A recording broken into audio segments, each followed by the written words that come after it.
Y esta mañana está con nosotros. Le agradezco mucho a Pedro Casas Alatriste, vicepresidente y CEO de la AmCham en México. Pedro, ¿cómo estás? Buenos días. Muy bien, Rodrigo, gracias por la invitación. Al contrario, contento de saludarte, Pedro.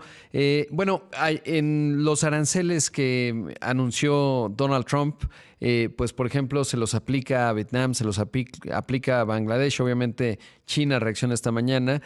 ¿Eso qué significa para México? Sobre todo porque, bueno, pues algunos de ellos son rivales, digamos, en ciertas áreas de la manufactura.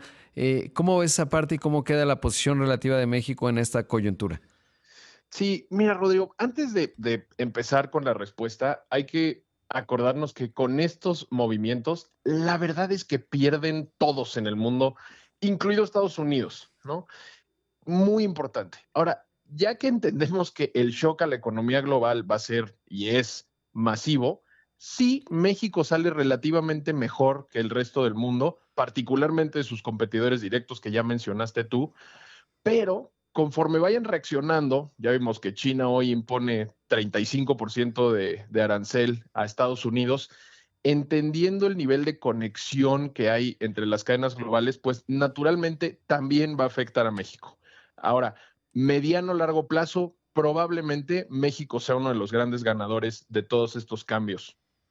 Claro, y coincido contigo, o sea, sobre un pastel bastante más chico, porque Ujú. claramente, pues si un Estados Unidos, por ejemplo, entra en esta inflación, es decir, recesión con inflación, pues eso le va a afectar a México, aunque tenga una posición privilegiada, que además hay que decir, no la tenemos porque, pues no, digamos, el condicionamiento arancelario en contra de México y Ajá. Canadá no se ha retractado y hasta que eso no ocurra, pues no tienen certeza en términos de inversión.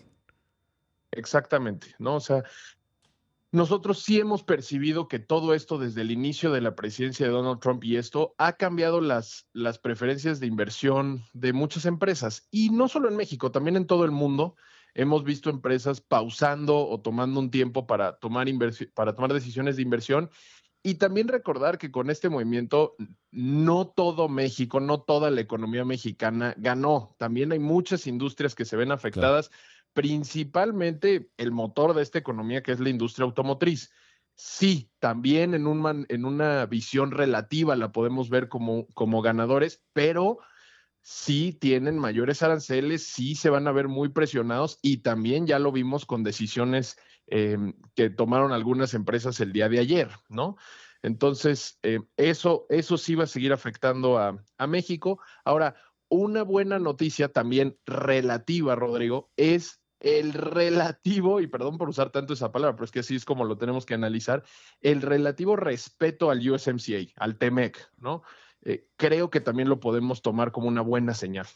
Sí, y sobre todo, sabes que algo que no he visto destacado tanto, pero cuando menciona y cuando se acaben estos poderes especiales que tiene el presidente Trump para algún tema que tiene que ver con asuntos externos, cuando eso se acabe, el arancel que estarían pagando los componentes no TEMEC dentro del comercio sería 12% en vez del de nación más favorecida. Pero eso me hizo pensar, bueno, pues hay una luz al final del túnel porque sí están previendo que en algún momento esos poderes especiales pues ya no van a estar presentes, ¿no? Si bien pasar de 2.5 a 12 pues no es lo ideal, pero bueno, pues si uno lo quiere ver optimistamente, ahí hay un punto. Y la otra que menciona USMCA en el documento, no Estados Unidos, porque hoy las reglas impuestas al sector automotriz pues tienen que ver con Estados Unidos, no con zona Temec, ¿no? Y entonces, bueno, pues ahí hay Exacto. algunos asuntos, pero ayer platicando con Luis Lozano, ex de Toyota, entiende obviamente muy bien, pues la cadena de valor, por ejemplo, de electrónicos, se antoja muy difícil que en un periodo de 1 hasta 2 años, pensaría yo, pues se vaya a trasladar de China a Estados Unidos y eso implica retos en la cadena de suministro mexicana, ¿no? Y es un poco lo que Exacto. dices. Exactamente, exactamente. Y hablando un poco del timeline a futuro que tú mencionabas, pues justamente eso también da un poco de incertidumbre, porque, ok, cuando se acaben esos poderes, bueno, ¿cuándo será y qué implicaciones va a tener? También tenemos a la vuelta de la esquina la revisión del TEMEC. Entonces, muchas de estas cosas son violatorias del tratado, junto con muchas otras cosas que han pasado en los últimos 4 años. Pero entonces, ¿cuál va a ser el futuro de nuestro tratado? ¿Habrá alguna manera de renegociar eso? Y lo decía ayer la presidenta Claudia Sheinbaum, este es, digamos, el punto de partida y de aquí todavía tenemos que seguir negociando para autos, para acero y aluminio y otras industrias. Entonces, yo también quiero ser un poco positivo en que en los siguientes meses pudiéramos llegar a ver todavía un escenario aún mejor para México. Sí, sabes que en un escenario, digamos, por la respuesta que le ha dado el mercado a Donald Trump, pues lo va a Ujú. poner en una posición mucho más presionada para tratar de negociar. Y abonando a lo que decías en términos de la posición relativa positiva que hoy tiene México, no te da de todos modos certeza porque, por ejemplo, vamos a pensar que alguien dice, ah, bueno, pues en Europa ya vi que no, entonces ¿dónde me posiciono, etcétera? De acuerdo.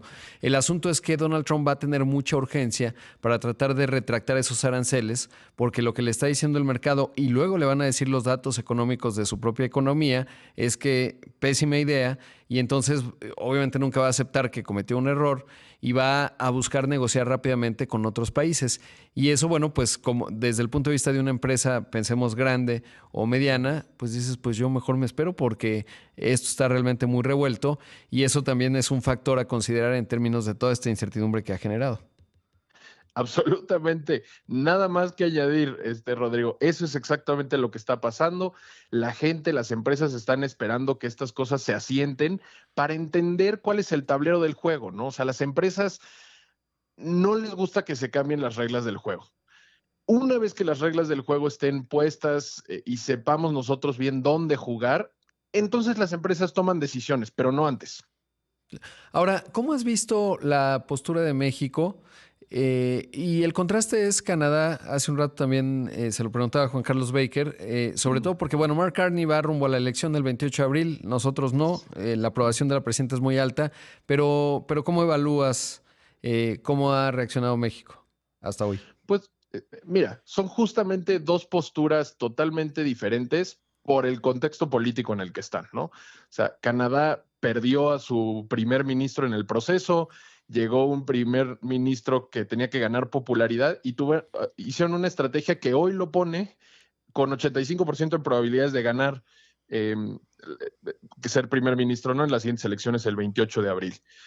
Por el lado de México tenemos a una presidenta que su estrategia también le ha levantado su popularidad arriba de los 80%, que no tiene esa parte que perder como la tenía Canadá o que ganar, pues, y han decidido el negociar con Donald Trump desde un punto de mayor respeto y ha funcionado bien. Curiosamente a los dos de diferentes modos, pero va funcionando. Y va funcionando porque al final la interconexión y la coproducción que existe entre nuestra región es lo que yo siempre he dicho, la realidad se tiene que interponer al final, ¿no? Es imposible eh, desconectar las cadenas de proveeduría que ya existen en la región de Norteamérica, porque además hace 8 años Donald Trump decidió invertirle, pues, mucho más a la región de Norteamérica, renegociar el TEMEC y fortalecer la interconexión comercial. Y pues esto es lo que tiene, ¿no?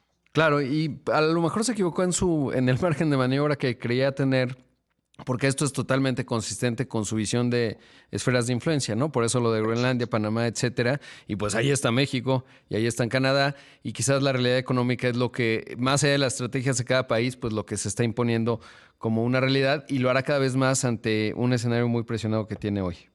Exacto. Y mira, nada más para contribuir lo que me preguntabas sobre la reacción de la presidenta Sheinbaum. Sí se ve bien, digamos, la perspectiva que vemos nosotros, las empresas americanas, sobre cómo está reaccionando la presidenta es muy bueno. La verdad es que entrar en un tema de tarifas retaliatorias iba a ser infinitamente peor para la economía, entonces lo celebramos mucho. En nuestros viajes a Washington también lo vemos así. La gente en Washington celebra y admira la manera en la que la presidenta Claudia Sheinbaum ha reaccionado. Pero combinando esto con el anuncio que nos dio ayer en el Museo de Antropología sobre los planes y los proyectos para la implementación del Plan México, eso urge. Necesitamos ya ejecutar el Plan México, invertir en el país, dar certidumbre aquí, resolver las cosas que necesitamos aquí en México para poder avanzar. Sin duda. Estimado Pedro, gracias, te mando un gran abrazo y pues estamos al habla porque esto está intenso. Claro que sí, Rodrigo. Gracias por la invitación.